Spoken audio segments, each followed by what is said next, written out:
This is the Fourth and Forever podcast. I am your host, Josh Kirby, and let's get into it. That's a W.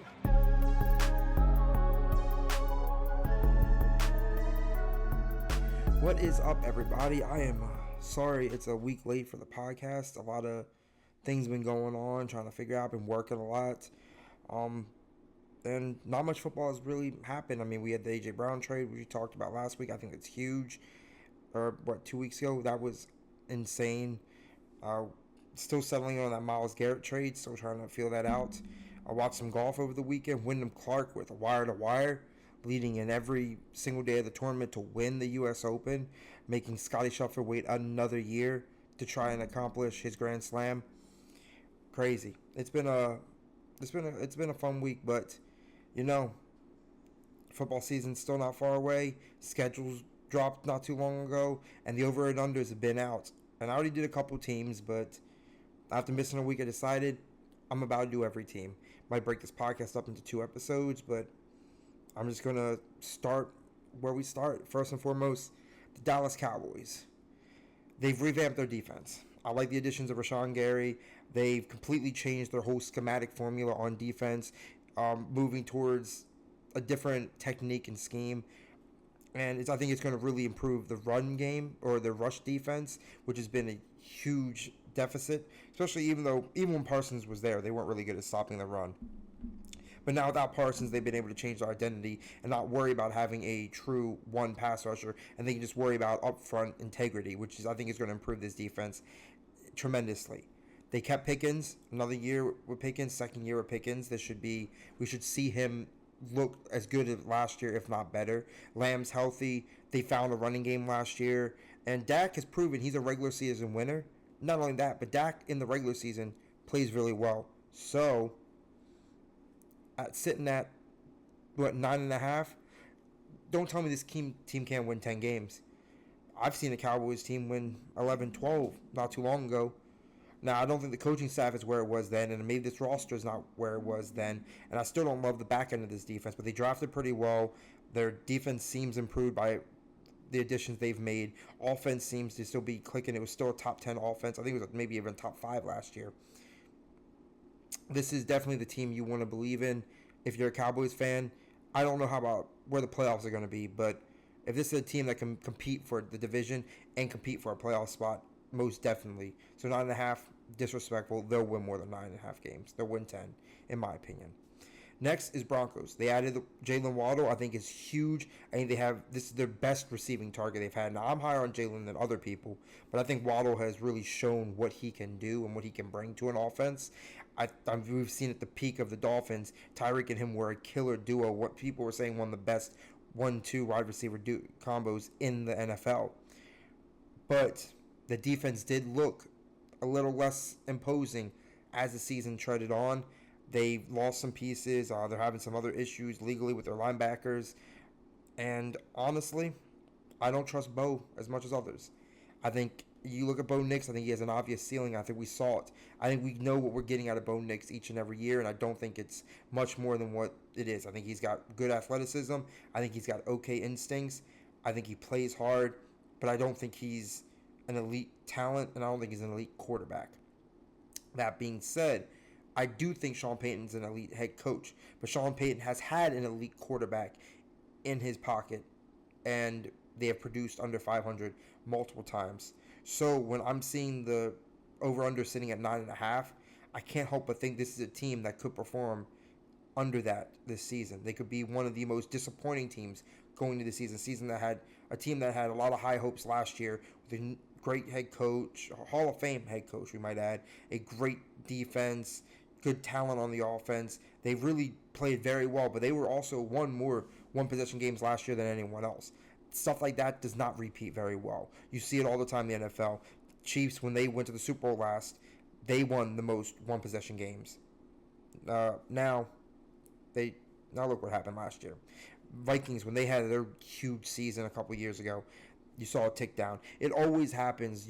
It's hard because when you're winning so many close games like that, it means the ball just bounced your way, and you're not going to get that lucky every game and every year. So, Sean Payton, like I said, we've seen him perform with 7-win Saints teams. So, I think this Broncos team is going to underperform. I think they can still be a competitive team, but I just think this defense is going to be the division is going to be much improved. The Raiders, I think, have a better roster. The Chargers have a better offensive mind at coordinator, and the Chiefs are still got Mahomes and Andy Reid. So I think they're going to be a lot more in trouble than they predict. And next would be the Lions, who are one of my favorite overs this season, sitting at 10.5. Love the receiving core with Jameson Williams, Amon-Ra St. Brown, and Tesla was really, really good as a 3 last year. You got Jahmyr Gibbs, who's going to be the workhorse running back you're looking for. Probably, if most people are looking at, he should be the number 1 pick in fantasy, in my opinion. He's going to be such a driving force in that offense. And now with Pacheco at 2, Pacheco's not going to have the carries Montgomery had, but he's going to eat up tough yardage, and that's what you brought him there for.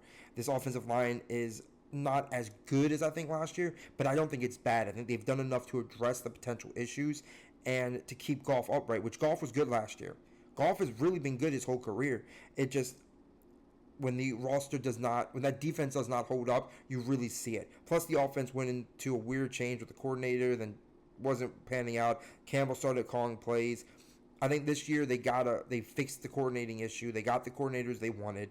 And this defense should be improved. And this is a team that I think can win 11, maybe even 12 games and really compete for the NFC North once again, like they should be. And then next we got the Packers. The Packers are probably my most disappointing team from last year. I picked them to go to the Super Bowl. I thought Jordan Love was going to take a leap to look like an MVP. I love the receiving weapons. I'm a big Josh Jacobs fan. I think there's so much about this team that I really think is just overly impressive. But I think one of my biggest issues with this team is Jordan Love didn't take that jump. I think Michael Parsons is going to miss about half the season.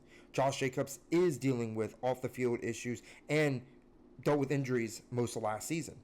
The receiving core got stripped down a bit. You got Dobbs went to the Patriots. You had Wicks get traded to the Eagles. Now, if Golden steps up and he can really be a solid 3 and your rest of your team really step up, that'd be great. But you also lost your defensive coordinator. Jeff Hafley's not there. He's head coaching the Dolphins. And he was a big reason this defense that didn't have a lot of name stays was outperforming the name quality, which you don't see a lot. This is a defense that when Parsons went down, they've lost Quay Walker, they lost Rashawn Gary, they've lost all these pieces, and I don't see the retooling you would hope for a team that I thought should have aspired to be Super Bowl champions last year. Instead, were a huge disappointment, in my opinion. It's a team that did not show up the way they were supposed to, and I think after an offseason of, I don't think a lot of highs, this is a team that I don't know is going to win. One, I don't think this team can compete for the division, because I think the Bears and the Lions are better rosters and better teams. But do you think this team can even compete for a playoff spot next year? I mean, the NFC is going to be more challenging. You got a Harbaugh in New York. That team's going to play harder. It's just going to happen. You got the Cowboys, who look like they've improved from last year to this year. Eagles aren't going anywhere. Rams, Niners, Seahawks, they're not just going away. Then your own division, Lions, Bears, and even the Vikings, that even though I don't think they're a playoff team, if they can sneak out 7-8 wins, one of them can be against you, and that's my problem with the Packers. Is I think they're not the upper echelon team in the NFC that I thought they were last year, and that was my mistake. And I went from thinking they're going to be Super Bowl champions or at least NFC champions last year in the Super Bowl, to I don't know if they'll make the playoffs, truthfully. Next, we got the Texans, who sit at a 9.5. I see that as an over. I don't know. Maybe it's just me. Maybe I'm just a Houston Texan kind of guy. But if the Super Bowl caliber defense, if C.J. Stroud can figure it out, this is a team that even with the offense wasn't perfect last year, they were competing in playoff games because this defense is just out their mind. I mean, even if this team just wins 10 games, that's an easy over. And with the way this defense performs, coached, I mean, if C.J. Stroud can just play average, this team can win a Super Bowl. This defense is out their mind, and everyone that watched the NFL last year was like, man, You don't want to play that defense because even if that offense only scores 13 points, that defense can hold you to under 13. That's scary. That's very scary. Next, you got the Colts, who sit at a 7.5. I think that is a really fair marker. I'm also going to say that's an under. I am taking that under. Colts were the shocking team of the start of last season and didn't even make the playoffs. I think the receiving core did not improve by losing Pittman and then paying Alec Pierce all that money. Not saying Pierce and Downs aren't a good 1-2, but I think Pittman was the best of those three, in my opinion. Now, I know I'm not the only one that feels that way, but I feel he was the best of the three. Now, I love Jonathan Taylor. I think he is a stud of a running back. He's been one of my favorite running backs in the league since he came into the league. He's been one of the driving forces of this team every single season. But Daniel Jones is someone I don't bet on. I liked him going here, but after ACL, Achilles, after a huge injury, where is he going from it? How is he going to come back? Is he going to be even close to as mobile as he was? He was never known as to be an accurate quarterback. I mean, there's a lot of things that you're betting on here that I just don't, like I said, I just don't like. They're betting on things that I don't think are sustainable outside of the run game. And even this defense, I don't think improved. Losing Zaire Franklin, who's been a cornerstone of this defense the last couple of years, I'm not a big fan of that. I just don't think this team has improved much. And I think this team's got a lot of work to get to where they want to. And I still think, once again, I don't think they're a quarterback away anymore. I think they're a couple pieces away, and a couple of their really good pieces are getting older. Jaguars at 8.5. It's not bad. Liam Cohen knows offense. Trevor Lawrence improved greatly last year. They figured out Travis Hunter splitting time on the field was too much on him. He's probably going to mostly play defense like he should because he's a better corner than wide receiver, in my opinion. But we'll see how that goes. Who knows? They lost Travis Etienne. The run game's not going to be the same, even though they didn't mind Tootin back there, who could be a good running back for them. The receiving core, I really like Jacoby Myers, Brian Thomas Jr., Parker Washington. That's a solid receiving core, especially if Brian Thomas Jr. shows anything like he did his rookie season. 8.5, I think this team can go over that. Now, I think it's going to be a tough over. I think they're going to win 9, maybe 10 games, and it's going to be tough to make the playoffs because the AFC is going to be more competitive than it's ever been. But I think they are a fringe to playoff team. I just think in this division, I don't have high hopes for the Colts, and I'll get to the Titans later. But them and the Texans are really going to be competing for this division, and the Jags are not better than the Texans, just point blank period. But it's divisional games, so you could see them split it throughout the season. If both teams end up with 10 or even 11 wins, one of them could still miss the playoffs, just based on how the AFC falls. So we'll have to see. Next, I got the Chiefs. They're sitting at a 10.5. I think this. I mean this in no disrespect, but I'm taking the under. Not because I don't think the Chiefs have the potential to get 11 wins. I just don't think this roster is where you want it to be. I'm not a big fan of their offseason moves, even though they had to do what they had to do. They had to let McDuffie go because he was going to be too expensive. They had to let Watson go because he was going to be too expensive. They had to bring back Travis Kelce because he's a cornerstone of this franchise. When he retires, he'll retire when he wants to. They're not going to force him out. Mahomes is coming off an injury. I like Mahomes, but who knows how he's going to be week 1, 2, 3, 4, getting back to the rhythm of things. I don't love the Kenneth Walker signing. Yes, you needed a running back. Yes, Kenneth Walker seemingly was the best option on the market, especially coming off a MVP run throughout the playoffs into the Super Bowl. But Kenneth Walker never was the full cow back in Seattle. He shared the carries. A full season of him getting the full reps, we don't know what we're getting. And it's under a misconception that he's a good receiving back. He's not. He's not ever been a receiving back. Now, he can catch the ball, and he can make plays, but he is not that is not, I wouldn't put that in his tool bag. I wouldn't say, wow, Kenneth Walker's a great receiving back. I'd say, wow, Kenneth Walker can catch. And there's a difference there. And I think you're adding a one-dimensional, no offense to him, but a one-dimensional running back. Someone that really does one thing very well. And I think it will improve their run game. But I don't see it doing massive improvements when this roster is, I don't trust this receiving core. Travis Kelce's a year older. This defense is older up front, especially in their best player in Chris Jones. I don't love their linebacking core. I think it's moderate at best, and their DB room is not at all, is nowhere near what it was last year. Now they're bringing back L'Jarius Sneed. He's going to look fine. They're bringing in Mansour Delane, which I think he's going to play very well. So I mean, they've made some good moves, but just overall, I'm not a fan of what this team is going forward. But it's a retooling year. If things work out for them, even if they can squeak together 10 wins, they might still miss the playoffs. But this is a team in the next couple of years can get back to winning championships. Hey, even the Brady dynasty, they missed some Super Bowls. Now, next will be the Raiders at 5.5, which I think is perfect to come after the Chiefs. This is a team that at 5.5, you could say under, but they would be the most impressive 4 or 5 win team in the NFL. But I'm going to say over, thinking they can pull out 6 wins. They've got an improved defense. They've added pieces all across the defense. They've got a better coaching staff. I love the hiring of the Kubiak. They are so smart, and I mean, they were going to trade Crosby, so I don't know if it's smart, but it kind of worked out best for them that they still got their quarterback, and now Max Crosby's going to be in the building another year, and he's happy to be there. And it's an improved quarterback room with Kirk Cousins and Fernando Mendoza. This has been the best quarterback room you've had since Derek Carr left. And I like Derek Carr, but this is definitely the best they've had since him. So now they really have a true mind to run the offense that I believe in a little more than Smith. Now, Geno Smith had his year in Seattle. No disrespect to him, but I do think Cousins is an improvement. And I think Mendoza, with the tutelage of Kirk Cousins and Kubiak, and with a lot of veterans on this team that's going to guide him along, he's going to be able to have quick success early. This could be an instance where Kirk wins 1, maybe 2 games early, and Mendoza has a nice win streak late, where they've put together 6 wins throughout the season. I see them both playing, even though I think Kirk will start. I think Mendoza will finish. Now, you got the Chargers at 9.5. I don't need to say much here. You got a Jim Harbaugh defense. Mike McDaniels has taken over as the OC.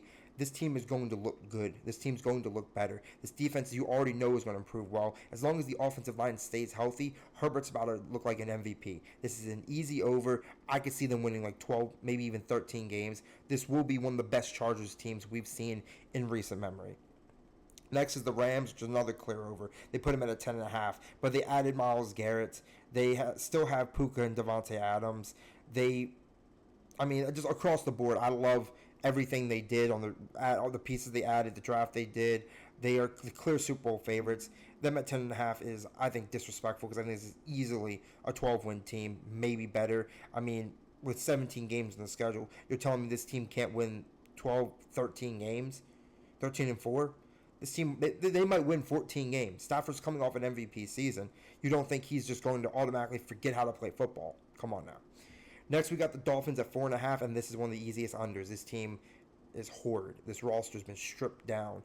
Other than Devon Achane, who I think is going to do very well. He's going to be the best player on this team. Chop Robinson's okay on that defense. I like him, but I wouldn't. He's not a top 5, maybe not even a top 10 pass rusher, but he's at least maybe a top 15. It's not bad, but not great. And then you got Malik Willis, who I think has no chance of proving himself this season. If he can just ride the ship and make it through the year healthy, playing 17 games and looking like he understands what he's doing, he has a real chance to start on a better team next year. But this is a team that's going to have a lot of young players, a lot of young rookies start. They're going to have this roster is not going to be deep anywhere. This receiving core, I can't name you a receiver on this receiving core.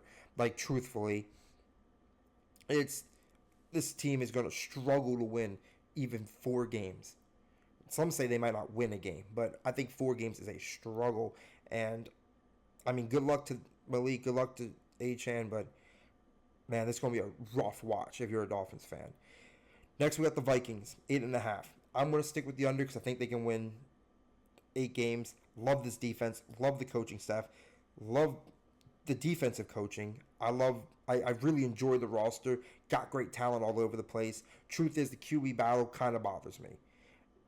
JJ wants to start and wants to play, even though I think he is a team guy and this is where he wants to be. Kyler chose to come here thinking out of every place this would be his best chance to start because he definitely believes he's better than JJ. I think it creates a lot of animosity in the quarterback room that can complete a lot of competition can be good, but also when the season starts, it can be distracting. I think these are two guys that are very competitive, and you're not having a equality of, I think, a friend. I don't think the competition is as friendly as they might want it to believe. I mean, JJ doesn't act like Kyler's really there for him, or Kyler is acting. They don't even, their lines and stories aren't even matching up. I think that's a distraction. I think that's a problem. I think whoever you go with, you might still see the other one start at another point, which I think is the problem. I think if JJ starts the season, we will see Kyler come in. But if Kyler starts the season, I could see, I mean, Kyler hasn't been healthy recently. He could get hurt. JJ could get hurt. And then you're really in a predicament. I'm not really sold on that team. I'm not really sold on the Vikings right now. Next, I got the Patriots. They're the defending AFC champions. Their schedule's going to be tougher, but sitting at 9.5, they added A.J. Brown. They've added other weapons. This defense looks like it's going to be good. I got them with the over. I think a 10, 11 win team. I don't think they'll win as many games, but I think this team will look better. I think they'll just be a better team. I think they'll be a more cohesive unit going into this season, just because I think this team, they're carrying that Super Bowl loss, and I don't think it's going to be a hangover effect. I think it's going to be a motivation effect. How they realized that last year that they didn't have, it wasn't a lot of iron sharpened iron last year. It was a lot of them getting, they were considered the easiest schedule in, like, it was a historically easy schedule. I don't think it's going to be that same way this year, and I think they're going to have a little more testament to their character throughout the season and to the team and to the roster, that when they make the playoffs, they will be more ready than they were last year. Next, I got the Saints. They're sitting at 7.5. It's my favorite over of the season. Now, I will talk way more about this coming up to the season when I really break down a little more divisions and stuff and do a deeper breakdown of like my thoughts going into the season, closer to the season when we really see how things are going to line up. Probably closer to like August would probably be our deeper dive. But man, I think Tyler Shuck will look like the best quarterback in the NFC South. I think this team will be the best team in the NFC South. They have the best offensive schemer and head coach Kellen Moore out of everyone else in that division. They added Jordan Tyson to pair up with Chris Olave. They have good talent on this team. I hope they bring back Cam Jordan, so a good defensive captain. And I don't think Cam Jordan would have came back if he wasn't certain this team had a little some. This is a team that I think can win up to 10 games. And I think they could win the division title. 100%. Like, this is a team I believe in. And I didn't have them win a game last year. But in the stretch when Tyler Shuck started, they went 5-4. You don't forget things like that. He played like one of the best rookies last year. But he got overshadowed because the Saints overall weren't great. But they pulled out some tough wins. I like the coaching staff. I think this is a team that's going to shock people, and they will win this division. Next, I got the Giants, who I don't think is going to shock anyone. They're sitting at 7.5. I think this is an over. New head coach. Good draft. Good, maybe great draft. They did lose some pieces in the offseason. They still have a lot of improvements. I think this is a season where they may not make the playoffs, but this is how you get the rhythm going. This is how you get something started. This is a team that I feel is a year away from really breaking the ceiling. But they still have a lot of pieces to put in place. They have a lot of young talent that needs to get some more games under them. And the focus for this season is make sure Jackson Dart is that guy. So if Jackson Dart is not that guy, then you have to address that immediately. Because Harbaugh came here thinking he was going to win. And if Jackson Dart ain't that guy, then you ain't winning. Next, I got the Jets. They're 5.5. It's okay. I'm going under. I don't know if this team can even come close to 5 wins, truthfully. It's not that I'm not a fan of... Okay, I'm not a fan of the Jets. I don't, other than Garrett Wilson, Breece Hall, really don't like a lot of what they do. They've made some okay moves here and there. Some shockers, I think, in the draft. I think they drafted pretty well. I actually didn't hate their draft at all. I just don't think this team is... I just don't have a lot of... I don't know. I think they're a better team than they were last year. I think they're a better roster, but I'm not as high on the coaching staff as I would like to be. I think it's a team that needs just needs to be revamped on the coaching staff and need a real quarterback. No offense to Geno, but you've been there. Geno, we've seen what Geno is. I think Geno is a high-level backup. He's a low-level starter, and that's not offense. Some people just... They don't got them elite traits you're looking for. They should go draft a quarterback next year and pair him with Wilson, Hall, and Sadiq. Really can have a great offense. But it's not this year. Next, you got the Eagles at 10.5. I'm going under. Not a disrespectful under. I think they win 10 games, but no A.J. Brown. Saquon in another year. Injuries can stack up for running backs. You never know when they're going to take a step down. And someone Saquon puts a lot into his body, but he that's a lot on him in that offense. Hurts didn't look special last year. I love Jalen Hurts after he won the Super Bowl, and I feel like I don't know who Jalen Hurts is anymore, and that really bothers me. I feel like he needs to find his identity again in this offense. It's a talented roster, so I just have no reason to believe they won't win 10 games. But without A.J. Brown, I think they're a very one-dimensional receiving core. I mean, Devontae Smith, Dontavian Wicks, Hollywood Brown, Mekhi Lemon. I mean, all the receivers you drafted, they all do very similar things. You don't have a diversity of the receiving core. You don't have an A.J. Brown. And I think that is going to be a huge hurt to this team. Even though this team wasn't doing great when A.J. Brown played great last year. But there was a chemistry thing that wasn't working. Who says it's going to work now? Who says any of these receivers are going to click with Hurts? A.J. Brown's a dang good receiver. I'm just saying. Next we got the Steelers at 8.5. Pains me to say it, but this isn't over. Rodgers is back, and Rodgers didn't look bad last year. Pittman joins his receiving core, and you already know I love Michael Pittman. And even though this defense is not what I think the fan base would want to be, as it's older, it's still kind of expensive. I think they're performing just good enough where 9 or 10 wins seems very likely, and they seem like a team that could really win potentially enough games to get in the playoffs. I at least believe that about most of the NFC AFC North teams at the moment. Niners at 10.5. I would bet the under just because I think they're only a 10-win team. Their schedule's going to be tougher. CMC is taking a heavy load, and we see he doesn't stay healthy every year. It's hard to get a lot. Mike Evans is a year older, coming off his first season under 1,000 yards. They don't have Robert Saleh coaching this defense, so a defense that still has a lot of improvements to make. I just think they could win 10 games. I think it's going to be a tough 10 wins, while the disrespected Seahawks sit at 10.5, and that's a clear over. They have a top 2 defense, top 5 wide receiver, a great young coach, coming off a Super Bowl. Darnold has had back-to-back great seasons. This team isn't slowing down. Disrespectful at 10.5. This team is a 12-win easy team, maybe a 13-14 win team. Point blank period.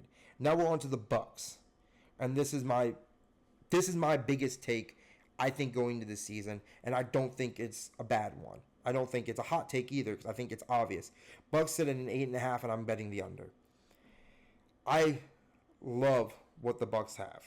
I like their young receiving core. I love Baker. I think Todd Bowles has really proven he's a good head coach. Not great, but he's good. He's definitely has improved a lot over his career to get to where he is now. This defense is good and got some pieces. Vita Vea, Winfield. But Mike Evans is gone. Chris Godwin can't stay healthy. Levante David just retired. Devin White left a couple years ago. You're looking at this team, and the first thing that comes to your mind is they're older in too many spots, and they're expensive in the one spot that you don't really need to improve in. But if you're going to rebuild, and a guy like Baker, who needs a new contract, does it not make more sense to let Baker hit the market instead of giving him big money? Hit the draft, get a new quarterback, bring in a veteran to mentor them that's going to be a lot cheaper than a Baker Mayfield, and start retooling this defense. This could really be a year where this team starts stripping down some pieces and really getting planned in the next generation, because this team has a good foundation of young players. I mean, they just drafted Ruben Bain Jr., who I think is going to be a hit. Emeka Ibuka, Jalen McMillan should be a really solid 1-2 wide receiver for them. Bucky Irving has proven he should be a really good starting running back there. But with an overall roster, this offensive line is not as good. The defensive line is aging. The linebacking room has been completely reshaped since the last 2 seasons. The DB room has not been where it needs to be. This is a team that I think really needs to retool, rebuild, restructure, maybe comes with the coaching firing. I don't think Bowles deserves to be fired, but sometimes if you're going into a new era, if you're losing the quarterback, losing the coach might make sense, and you can really reconfigure what the Bucks franchise is. Now, I don't think it's a bad split. I think the best thing for this team is to go below 500 again, miss the playoffs for a second year in a row, and get themselves in a position where they finally can have a higher draft pick, draft a quarterback, really position themselves correctly. Because I think if you're drafting a quarterback, you can't pay Baker. Because you're going to be giving Baker 45, 48, almost $50 million. He's probably what he's going to get. That's a lot of money for a quarterback that I would say I love Baker, but I think having competitiveness as your elite trait doesn't adapt to elite wins. It doesn't adapt to game-changing moments. Baker is I don't think he's an elite talent. He's a good to very impressive arm. He's hard spirit, team leader, locker room guy. He clearly knows the game of football. He's very intelligent, picks up playbooks very quickly. He's been around the league long enough to he understands how everything works. This is no shade to Baker, but the truth is Baker is not Lamar. He's not Mahomes. He's not Burrow. He's not Stafford. He's not May. Like, he's not Josh Allen. Like, he's not that level of elite talent. So giving him a huge contract for in the Bucks mindset would not make sense when you don't have a roster that can help be built around him so you can get the best Baker you need to get. Now, there are other teams out there that spending the money on Baker makes sense because Baker would be a huge improvement to what they will have going into next season, such as if Daniel Jones don't work out with the Colts. You don't think Baker could play well there? Him and Jonathan Taylor would be a great combination with Tyler Warren at tight end to, I think, really a 1B and a 2A. I think that could work. Could he, when Rodgers retires, you don't think Baker could go to the Steelers and look really good in that offense with Mike McCarthy as the head coach calling plays? I'm just saying, if CJ Stroud doesn't look where he needs to look and they don't re-sign him to an extension, you don't think Baker could go to the Texans and play with that kind of offense, with that kind of defense behind his back? I'm just saying, Baker has a huge market if he leaves the Bucks. And I think the Bucks give themselves a chance to retool, revamp, and compete long term and get a solution there. Because they need, I think, a solution at quarterback that's going to be cheaper, that can still put them in a position to retool everywhere else, where this roster can have a nice turnaround and get back to being competitive, even if it means maybe a couple years of obscurity. But next, we got the Titans. Cam Ward is finally going to get evaluated. Wanda Robinson and him apparently are connecting beautifully at camp.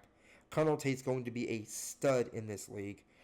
They've improved everywhere on their defense, and we know the defense is going to play better because head coach Robert Saleh is there. And Saleh improved that Jets defense when he was there. That Niners defense with practically nobody that you can name looked pretty okay last year with the roster. Like I said, we didn't. Fred Warner was down and Nick Bosa was down, and most people couldn't name the rest of their defensive players, and they didn't look terrible. It wasn't great, but for the talent they put out, Saleh got the most out of every single one of them.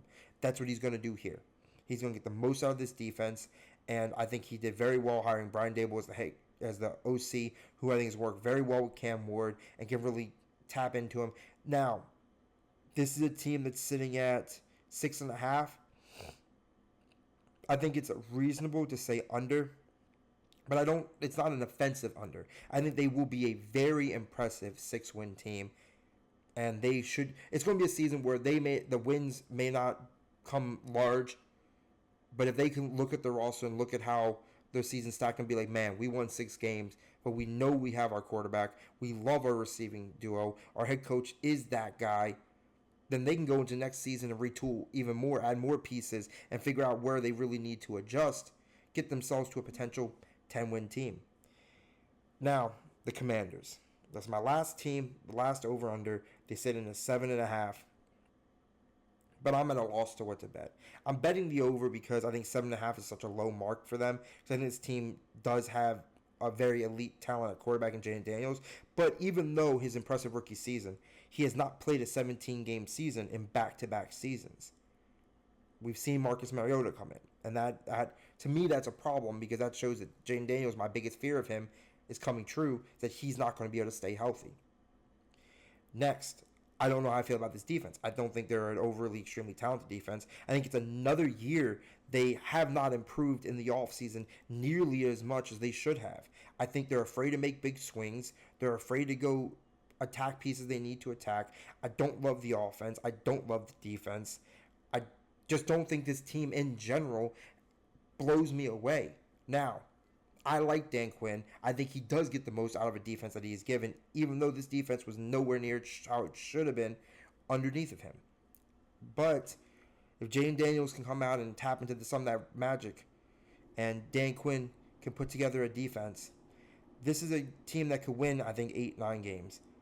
But the truth is, if this team has at least 15 games out of Jaden Daniels, this team has a Dan Quinn coach defense, and they only pull out 8 wins, that's a disappointing season. That's disappointment across the board. You're disappointed in your young quarterback who should be at taking a third leap in his career, and you're disappointing at the head coach who was once coached in a Super Bowl. Those are my over and unders. We will dive deeper moving forward, but as of right now, I don't know how the podcast is going to come out in the next 2 weeks. I'm working a lot because I'm about to go back home for the 4th, celebrate with fam.